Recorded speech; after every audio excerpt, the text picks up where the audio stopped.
Hello friends, मैं किरणदीप गर्ग आज आपके साथ एक नया लेक्चर लेकर आ रहा हूँ। आज का लेक्चर है हमारा सेक्स हार्मोन कोविड-19। बेसिकली काफ़ी दिनों से लाइकली 4-5 अप्रैल से ये एक स्टडी चल रही है। जैसे कि आपको एक पीछे एक फिगर भी दिखाई दे रही होगी एक्स की शेप में। ये बेसिकली क्रोमोसोम है। जैसे कि आपको पता है कि हार्मोन क्रोमोसोम XY XX ये होते हैं मेनली।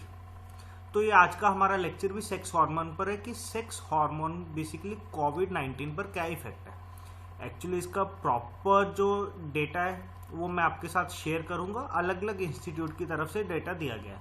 तो हम स्टार्ट करते हैं आज का लेक्चर। अगर आपको लेक्चर अच्छा लगता है तो आप लेक्चर लाइक भी कर सकते हैं और हमारा चैनल को सब्सक्राइब भी कर सकते हैं। तो बेसिकली हमारा लेक्चर क्या है, वुमेन फाइट बेटर कोविड-19। जैसे कि आपने कुछ न्यूज़पेपर्स में या फेसबुक वगैरह कहीं भी आप देखते हो तो ये लाइन आपको बहुत ज़्यादा देखने को मिलेगी कि women fight better than covid for covid. Basically जो वुमेन्स का डेथ रेट है कम है विद रिस्पेक्ट टू मैन। जैसे कि अगर मैं 2-3 मेन प्लेसेस के डेटा उठाऊं, सबसे पहले आपका जैसे न्यूयॉर्क में जैसे कि एक इन्होंने इंफॉर्मेशन दी हुई थी। अगर न्यूयॉर्क में हम 1 लाख लोगों पर टेस्ट करें, बेसिकली 1 लाख लोगों का सैंपल उठाएं, तो उसमें हम देखेंगे कि नियर अबाउट 39 वुमेन की डेथ होती है। अगर 1 लाख लोगों में से देखते हैं, उसी की जगह पर अगर मैन को देखते हैं नियर अबाउट 71 मैन की डेथ होती है। तो यहां से भी आपको पता चल रहा है अप्रोक्सीमेटली डबल मैन्स की डेथ हो रही है। ये एक्चुअल डेटा है जो मैं आपको बता रहा हूँ। एक और सर्वे था, वो भी पहले मैं आपको न्यूयॉर्क का 2-3 सर्वे आए हुए हैं, सभी को आपके साथ बताता हूँ, क्योंकि अगर हमें कुछ जानकारी होगी तभी आगे सुनने का मजा आता है। जैसे न्यूयॉर्क में एक और उन्होंने बोला था कि उन्होंने 1.5 मिलियन लोगों पर टेस्ट करा, और उसमें से जो टेस्ट करने वाले टेस्ट कम्युनिटी थी, बेसिकली किन लोगों पर टेस्ट हुआ, बेसिकली 56% थे उसमें फीमेल कैटेगरी। अगर 56 फीमेल थे, 44% थे आपके मेल कैटेगरी। तो जब नियर अबाउट 15 लाख लोगों पर टेस्ट हुआ, जिसमें 56% बेसिकली 56% फीमेल थी, तो जब टेस्ट का रिजल्ट आया तो रिजल्ट में पता चला नियर अबाउट 16% वुमेन पॉजिटिव आ रही है। और उसी में अगर देखिए 44% पहली मैन का है, उसमें 23% ये पॉजिटिव आ रही है। तो यहां से भी पता चल रहा है कि मेल का बेसिकली जो पॉजिटिव है मेल में वो ज्यादा आ रहे हैं। और जैसे इटली में देखा जाए, इटली में भी सेम नियर अबाउट, इटली में भी ये बताया गया कि जैसे उन्होंने 1590 नियर अबाउट 1590, ये मैंने वैल्यूज उठाई हुई है एक्जैक्टली इनकी वेबसाइट से, 1590 लोगों में देखा गया तो उसमें 82% मेल थे। अगर 1590 लोग मर रहे हैं इटली में, तो 82% उसमें क्या है, मेल है, और रेस्ट 18% क्या आपका फीमेल। उसी तरह से यूरोप में भी नियर अबाउट आपका यूरोप में 69% मेल्स की डेथ हो रही है। तो अलग अलग कंट्रीज का ये मैंने आपके साथ डेटा उठाया है कि ये अलग अलग कंट्रीज ने कुछ अपने डेटा रिप्रेजेंट करें कि हमारे देश में जो डेथ्स हो रही हैं उसमें मेल्स कितने और फीमेल्स कितने। इन सभी अगर जो डेटा है सभी से आइडिया लगाया जाए तो नियर अबाउट डबल्स मैन की डेथ हो रही है, कहीं पर डबल से भी ज़्यादा है, और एवरेजली हम माने तो डबल की डेथ हो रही है। तो इसके पीछे रीज़न क्या है कि डबल की डेथ क्यों हो रही है। अभी तक जो इंडियन गवर्नमेंट ने इसके ऊपर कोई डेटा नहीं दिया था, बट आज 1 मई को बेसिकली गवर्नमेंट ने शाम को 3 बजे के आसपास इस पर डेटा दिया। पहले हम उस पर भी देखते हैं। बेसिकली जब पूरे वर्ल्ड ने इस पर डेटा देना शुरू कर दिया तो गवर्नमेंट ऑफ इंडिया को भी फाइनली डेटा देना पड़ा। ये डेटा ये आज शाम को दिया गया PIB की वेबसाइट पर। एज ऑन 30 अप्रैल तक का उन्होंने डिस्कशन करा गया। जो हमारा टॉपिक है जेंडर वाइज डेथ। देखो डेथ उन्होंने बताया कि इंडिया में जो डेथ हो रही है नियर अबाउट 65% मेल है और 35% फीमेल। तो यहाँ पर भी शो हो रहा है कि जो फीमेल्स का डेथ रेट है वो लेस है मेल्स के, नियर अबाउट जो मेल का डेथ रेट है वो डबल ही है। और उधर ऊपर से उन्होंने एज वाइज भी बता रखा है। जो एज वाइज है जैसे आपका 45 ईयर से कम वाले 14% है नियर अबाउट, 45 से 60 के बीच में 35%, और 60 से 75 के बीच में 42%, और उससे ऊपर के 9.2%। उससे ऊपर के कम ही लोग होंगे, उनका परसेंटेज भी उस अकॉर्डिंग कम ही है। तो सभी जगह पर ये आपको यहाँ से वीडियो देखने से भी और जो हमने डेटा डिस्कस करे हैं उनसे आइडिया लग रहा है कि सभी जगह पर जो आपके हैं कम आ रहे हैं फीमेल्स की death with respect to male. देखो इसके पीछे कुछ ना कुछ लॉजिकल रीज़न भी होंगे, जो हम रीज़न डिस्कस करेंगे तो उनसे आपको कुछ आइडिया लगेगा कि ये डेथ्स उनकी कम क्यों हो रही है। तो हम जाते हैं वापस में स्टार्टिंग में। देखो सबसे पहले जो कोविड-19 है, कोविड-19 ये बेसिकली एक्चुअल में डिजीज क्या है। देखो ये जब भी आप कोविड-19 पढ़ोगे तो आपको ये वर्ड मिलेगा सार्स कोविड, या आपको MERS COVID. Corona virus is basically एक सिंपल नाम है। जैसे कि आप लोगों को, जैसे कि पहले किसी को सैनिटाइजर के बारे में भी नॉलेज नहीं थी, धीरे धीरे सभी को पता चल चुका। कोरोना वायरस नहीं पता था, अब सभी को पता चल चुका। तो आने वाले टाइम में हमें ये भी वर्ड्स भी पता चलने चाहिए कि ये रीज़न क्या है। ये बीमारी कोई नई बीमारी नहीं है, ये बहुत टाइम पहले से आ रही है। देखो कि जैसे सभी बोलते हैं कि जो कोविड-19 है, कोरोना वायरस है, ये वुहान से शुरू हुआ था। कुछ वीडियोज इनकी वायरल हुई थी कि ये बैट्स को खाते हैं, ये बैट्स से कोरोना वायरस शुरू हुआ है। तो बेसिकली बैट से कोरोना वायरस नहीं शुरू हुआ, बैट से सार्स से शुरू हुआ है। और ये कब शुरू हुआ था? सार्स कोई नया वायरस नहीं है। ये जो सार्स आपका शुरू हुआ था ये आपका 2003 के आसपास शुरू हुआ था एशिया में। तो सबसे पहले हम सार्स की फुल फॉर्म देखिए, इसके बारे में थोड़ा सा जानेंगे। फिर देखो सार्स क्या आपका सेवियर एक्यूट रेस्पिरेटरी सिंड्रोम। देखो बेसिकली इसमें क्या आपको रेस्पिरेटरी प्रॉब्लम आनी शुरू हो जाती है, respiration problem, breathing problem basically एक तरह से।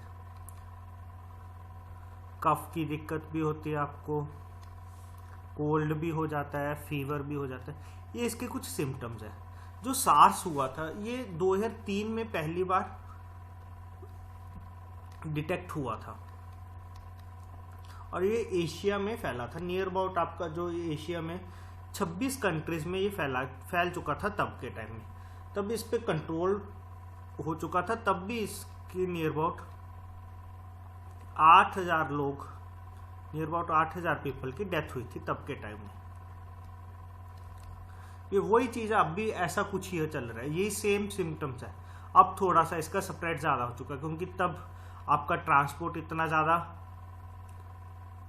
अच्छा नहीं था, इतनी जल्दी स्प्रेड नहीं हो रहा था। आज के टाइम में काफ़ी ज़्यादा डेवलप हो चुका है, तो एक कंट्री से दूसरी कंट्री जाने में कोई ज़्यादा टाइम नहीं लगता। उसी तरह से मर्स है आपका मिडल ईस्ट, ये दोनों एक ही तरह के हैं। कोविड-19 बेसिकली इन्हीं दोनों का मिश्रण है एक तरह का, ये दोनों पहले हो चुके। मिडल ईस्ट रेस्पिरेटरी सिंड्रोम, जो ये सबसे पहले हुआ था। देखो ये सबसे पहले सऊदी अरेबिया में हुआ था। सिम्टम सेम है इसके भी, जैसे ये वाले सेम इसके भी ये है, बस ये मिडल ईस्ट क्योंकि सऊदी अरेबिया की साइड हुआ था इसलिए इसका नाम इस तरह से। ये सऊदी अरेबिया में हुआ था फर्स्ट टाइम। और ये कब हुआ था आपका 2012 के आसपास, और ये 27 कंट्रीज में फैला था तब। और नियर अबाउट इसमें भी काफ़ी लोगों की डेथ हुई थी। और जो इसका मेन इंपॉर्टेंट पॉइंट है, 80% ऑफ सऊदी अरेबिया के लोग इससे इफेक्टेड हो चुके थे। मतलब जितनी पॉपुलेशन थी, अगर 100 लोग हैं वहाँ पर, तो 80 लोग इससे इन्फेक्टेड हो चुके थे एक बार में। तो ये भी उतना ज़्यादा ही भयानक है। जैसे कोरोना वायरस से अभी पूरे वर्ल्ड में लोग इन्फेक्टेड हो रहे हैं, सेम उसी तरह से ये भी आपका मर्स। तो ये जो आपका कोविड-19 है, ये 2 नाम से जाना जाता है, SARS कोविड और आपका MERS कोविड। तो हम स्टार्ट करते हैं। जो हमारा टॉपिक था कि वुमेन्स में डेथ रेट क्यों कम है। तो एक ग्राफ दिया गया था, जैसे ये एज है आपका, ये काउंट है, परसेंटेज में मानकर चलते हैं कि जो 40 to 49 एज ग्रुप में, उसमें नियर अबाउट इन्होंने मेल ही शो करे गए। देन 50 to 59 में मेल और फीमेल नियर अबाउट इक्वल। उसके बाद मेल्स का परसेंटेज बढ़ता जा रहा है और 90 प्लस में फीमेल्स का परसेंटेज बढ़ रहा है। तो इसके पीछे रीजन क्या है वो देखते हैं हम। सबसे पहले देखो ट्रेंड्स एंड थ्योरीज। जो ये थ्योरीज हमने कुछ डिस्कस करी है पहली, जैसे कि हमने न्यूयॉर्क का डिस्कस कर लिया, इटली का डिस्कस कर लिया। जो सबसे पहले जैसे ये आपका चाइना में शुरू हुआ था, तो वुहान में एक यूनिवर्सिटी ने बेसिकली रिसर्चर्स ने, जैसे वुहान, हुबई और चाइना, उन्होंने पूरा तीनों, जैसे ये कंट्री आ गई, सिटीज आ गई, इन पर ओवरऑल स्टडी करी। तो उन्होंने चेक करा कि जो चाइना में ओवरऑल डेथ्स हुई है नियर अबाउट वो आपका 2.8% मैन की हुई है और 1.7% वुमेन्स की हुई है। और बाकी हमने पहले भी डिस्कस कर रखा है कि आपका जो नियर अबाउट डबल हो रही है। तो इसके पीछे उन्होंने एक थ्योरी बताई कि जो सेक्स हार्मोन होते हैं, बेसिकली सेक्स हार्मोन कौन से होते हैं वुमेन में। एक होता है प्रोजेस्टेरोन, दूसरा होता है एस्ट्रोजन। कि एक तो वुमेन में ये दोनों पाए जाते हैं। देखो वुमेन में ये दोनों पाए जाते हैं, बट आपको जो इम्पोर्टेंट हमने डिस्कस करना है, क्रोमोसोम कौन सा पाया जाता है। देखो ये हम जैसे क्लास 9th में होता था, क्लास 8th में या 9th में रिप्रोडक्शन चैप्टर आपका, तो उसमें हम देखते होते थे कि जो वुमेन है उसमें XX क्रोमोसोम होता है और जो मैन है उसमें XY होता है। अगर जैसे मैं चार्ट बनाकर बताता हूँ, अगर XX XY, ये मेल ये फीमेल, अगर इसका X हो जाए, इधर से X आ जाए तो XX हो जाता था, और इसका X इधर आ जाए, ये Y इधर आ जाए, तो ये आपका फीमेल बन गया, सॉरी ये बॉय हो गया, और ये गर्ल। इस तरह से बर्थ होता था। तो जो वुमेन में XX क्रोमोसोम पाए जाते हैं, तो ये बताते क्या है कि जो XX क्रोमोसोम होते हैं ये इम्यून सिस्टम प्रोवाइड करते हैं, basically strong immune system provide करते हैं वुमेन्स को काफ़ी ज़्यादा। और मैन और ये डबल क्वांटिटी में होते हैं क्योंकि 2 है नंबर, और मेल में ये 1 ही होता है, तो इतना ज़्यादा इम्यून सिस्टम नहीं प्रोवाइड करते। तो ये बेसिकली मेन रीज़न आ रहा है जो थ्योरी में बताते हैं। और उसके बाद आगे कुछ और भी रीजन है, वो हम डिस्कस करते हैं सारे, ये हमने ऑलरेडी डिस्कस कर रखा है। देखो X क्रोमोसोम्स के ऑलरेडी कुछ फीचर्स है। देखो जो X क्रोमोसोम है नियर अबाउट 100 जीन्स प्रोड्यूस करता है जो बॉडी को इम्यून प्रोवाइड करते हैं।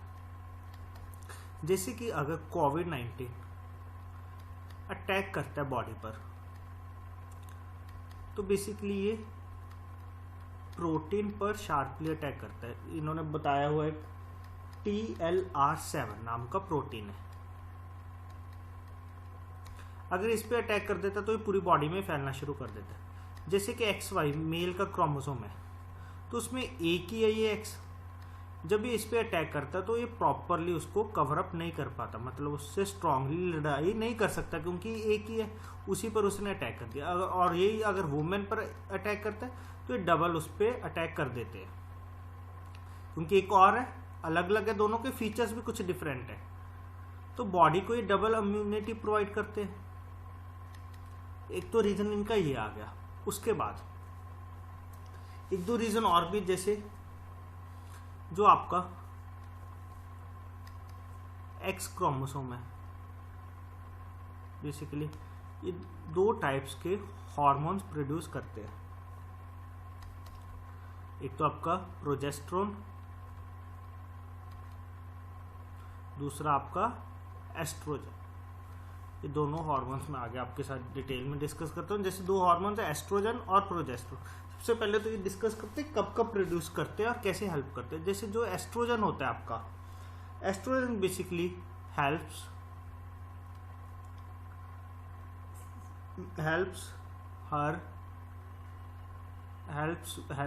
her develop female physical features. देखो एस्ट्रोजन एक तो अगर बेसिक हम देखें फीमेल फिजिकल फीचर्स को हेल्प करता है डेवलप करने में, like body parts and also maintains, ये मैं उसका फंक्शन बता रहा हूँ, रिप्रोडक्टिव सिस्टम, और रिप्रोडक्टिव सिस्टम को भी मेंटेन करता है। और उसके बाद जो प्रोजेस्टेरोन होता है ये कब रिलीज होता है, बेसिकली इज सेक्रेटेड और released during the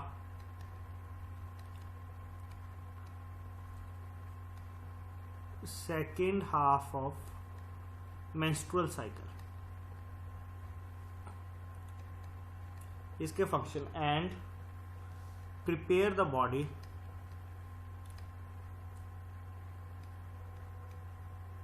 for pregnancy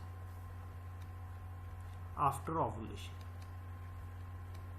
ये इन दोनों के फंक्शन है।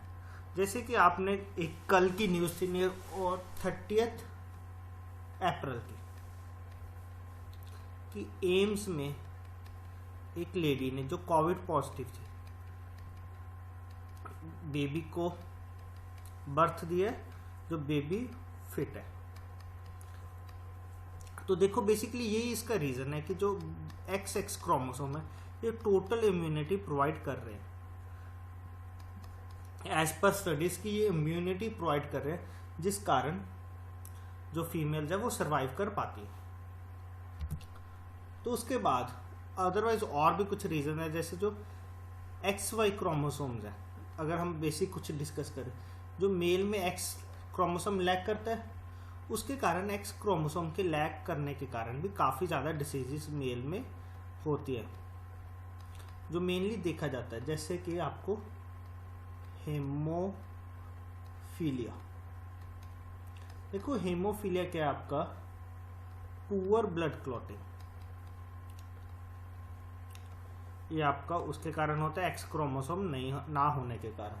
उसके बाद और भी बहुत सेक्स रिलेटेड डिजीज है जो X क्रोमोसोम की लैक के कारण होते हैं। उसके बाद जो Y फीमेल में डबल X क्रोमोसोम होता है, ये basically anti immune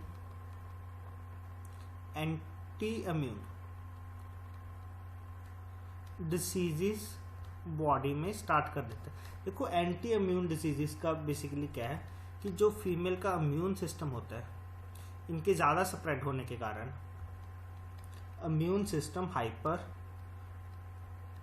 active and attack normal tissue. देखो एंटी इम्यून डिसीजेस फीमेल्स में होती है, बेसिकली उसमें क्या होता है, इम्यून सिस्टम जो हाइपर एक्टिव हो जाता है और नॉर्मल टिश्यू पे अटैक करना शुरू कर देता है। तो वुमेन्स में इस टाइप की डिसीजेस काफ़ी नॉर्मली चलती रहती है, तो इसलिए भी उनका इम्यून सिस्टम बेसिकली स्ट्रॉन्ग है। तो जब इस टाइप का वायरस उन पर अटैक करता है तो उसको वो काफ़ी लंबे टाइम तक सर्वाइव कर लेती है। उसके बाद बेसिकली और भी कुछ रीजन है, जैसे कि एक और थ्योरी में बताया गया था, near about 60 different types of genes हैं X क्रोमोसोम में जो प्रोटेक्ट करते हैं फीमेल बॉडी को, प्रोटेक्ट फीमेल बॉडी। तो ये कुछ रीजंस थे, अलग अलग थ्योरीज में बताए गए हैं कि कैसे वुमेन्स को ये प्रोटेक्ट कर रहे हैं सेक्स क्रोमोसोम, इसके लिए XX क्रोमोसोम। उसके बाद ये भी जितनी भी मैंने पढ़ा है सभी जगह पर हैबिट्स के बारे में बताया गया। तो सबसे पहली हैबिट क्या है, स्मोकिंग। कि देखो जो मेल्स का डेथ रेट फीमेल से ज़्यादा इसलिए भी क्योंकि उनकी हैबिट्स कुछ सही नहीं है। सबसे पहली हैबिट क्या है, स्मोकिंग। देखो स्मोकिंग का सबसे ज़्यादा इफेक्ट क्या होता है लंग्स पर, या तो लंग कैंसर हो जाता है, या ये आपका इम्यून सिस्टम को भी वीक कर देता है। वीक कर देता है। और जब कोविड-19 अटैक करता है तो वो इजीली अटैक कर पाता है क्योंकि उनका ऑलरेडी इम्यून सिस्टम क्या होता है, वीक होता है। एज पर स्टडी, जैसे स्टडी में बताया गया कि चाइना में जो डेथ्स हुई हैं और चाइना में जो स्मोकिंग का डेटा, उसमें भी बोला गया कि एटलीस्ट एट 50% जो मेल्स हैं वो स्मोकिंग करते थे, और उसके with respect to only 2% womens है जो स्मोकिंग करते हैं। तो इसलिए भी उनका डेथ रेट कम है, क्योंकि जो उनकी हैबिट्स थी मेल्स की, जैसे स्मोकिंग, बेसिकली स्मोकिंग के साथ काफ़ी ज़्यादा उनकी बॉडी ऑलरेडी वीक हो जाता है, उनका इम्यून सिस्टम, इसलिए भी उनका डेथ रेट ज़्यादा है। क्योंकि जब कोई आउटर चीज़ अटैक करती है तो वो उसको सर्वाइव नहीं कर पाते। उसके बाद और भी रीज़न है, जैसे कि हैंड वॉशिंग, जो आईसीयू में जैसे कुछ देखा गया है, जो हॉस्पिटल्स में एडमिट है कि हैंड वॉशिंग पर प्रॉपर ध्यान नहीं देते, और उनकी कुछ और हैबिट्स भी है जैसे फूड वगैरह कि वो प्रॉपरली नहीं करते।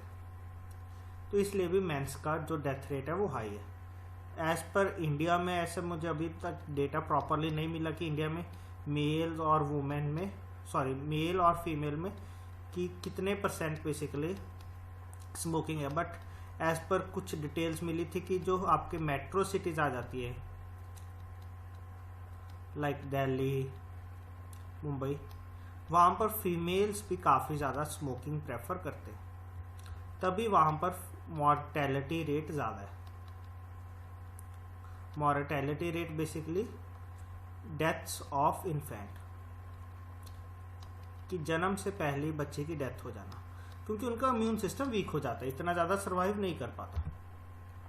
उसके बाद कुछ काउंटर एग्रीमेंट देखो, कि जैसे हमने देखा है कि जो सेक्स क्रोमोसोम है, ये हमने अभी तक डिस्कस करा है कि ये आपको हेल्प कर रहे हैं वुमेन्स को सर्वाइव करने में। बट कुछ यूनिवर्सिटीज़ के रिसर्चर्स ने ये भी आपका इस पर आर्गूमेंट कर रहा है कि जो वुमेन्स है, एज पर स्टडी, एक वर्ड होता है मेनोपॉज, PAUS, पॉज का मतलब तो होता है रुकना। मेनू का बेसिकली मेंस्ट्रुअल साइकिल जब रुक जाता है, जब वुमेन्स 40 और 50 की एज में चली जाती है या उससे ऊपर की, तब जो मेंस्ट्रुअल साइकिल है ये रुकना शुरू हो जाता है। मीन्स जनरल वर्ड में बोलूँ, नेचुरल हार्मोन प्रोडक्शन डिक्लाइन हो जाता है। तो जब नेचुरल हार्मोन प्रोडक्शन डिक्लाइन हो जाता है तो जो क्रोमोसोम्स है, बेसिकली हार्मोन्स है, वो भी कम अमाउंट में होंगे। अगर हार्मोन्स कम अमाउंट में है फीमेल्स में, तो उनका डेथ रेट पर तो कोई असर नहीं पड़ना चाहिए, क्योंकि जब उनकी एज 50 के आसपास हो चुकी है। बट अभी तक जो स्टडीज़ कह रही थी कि उनमें हार्मोन्स होते हैं, बट एज पर टाइम उनमें हार्मोन्स तो कम हो जाएंगे, तो उनका डेथ रेट तो नियर अबाउट सेम होना चाहिए। बट अब भी डेथ रेट क्या है, जो 50, 60, 70 की एज में, उनका डेथ रेट बहुत ज़्यादा कम है। तो उन्होंने बोला कि इसके पीछे और भी कुछ रीजन है, ओनली ये रीज़न नहीं है कि आपका जो क्रोमोसोम है। तो अभी तक ये कुछ स्टडीज़ चल रही थी इनके ऊपर, बाकी कुछ और भी, जैसे बोला गया कि HIV, हेपेटाइटिस, कि जो पर्सन इन डिजीज़ से ऑलरेडी जिनको हुई हैं, चाहे वो मेल हो चाहे फीमेल, उन पे कोरोना वायरस का अटैक ज़्यादा, बेसिकली वो सर्वाइव नहीं कर पाते। तो उन्होंने 2-3 अलग अलग फैक्टर्स दिए थे, जैसे भी मैंने आपको बताया, एक तो मेनोपॉज की नेचुरल हार्मोन प्रोडक्शन रुक जाता है, तो वुमेन्स का डेथ रेट ज़्यादा क्यों नहीं है, उनके अकॉर्डिंग ज़्यादा होना चाहिए, बट ज़्यादा नहीं है। तो उन्होंने बोला कि कुछ और रीजंस हैं, बट अभी तक के रिसर्च के दौरान उनको नहीं पता चले कि वो रीजंस क्या है। उसके बाद उन्होंने एक और चीज़ दी थी, जो HIV, हेपेटाइटिस है, ये एक अलग से रीज़न दिया उन्होंने कि इनके कारण बेसिकली जो इफेक्टेड है, और जो ये इफेक्टेड है ये मेनली मैन आते हैं इसमें। उन्होंने ये बोला कि इसमें मेनली मैन है इन दोनों में, इसलिए भी डेथ रेट ज़्यादा है मेंस का। तो इस लेक्चर में हमने ये कुछ सेक्स क्रोमोसोम के बारे में डिस्कस करा, और मैंने आपके साथ काफ़ी डेटास डिस्कस करे अलग अलग कंट्रीज के। आशा है कि आपको वीडियो अच्छी लगी होगी। जब इस पर कुछ और इन्फॉर्मेशन आएगी उसके बाद हम 1-2 लेक्चर इस पर और बनाएंगे ताकि हमें प्रॉपरली क्लियर हो सके कि इसका एक्चुअल रीज़न क्या है। यही है जो हमने डिस्कस करा है, इसके पीछे कुछ और भी रीज़न है। आने वाले टाइम में इस पर कुछ और रिसर्चेज होंगी तो उसके बाद हम इस पर डिस्कस करते रहेंगे। Thank you.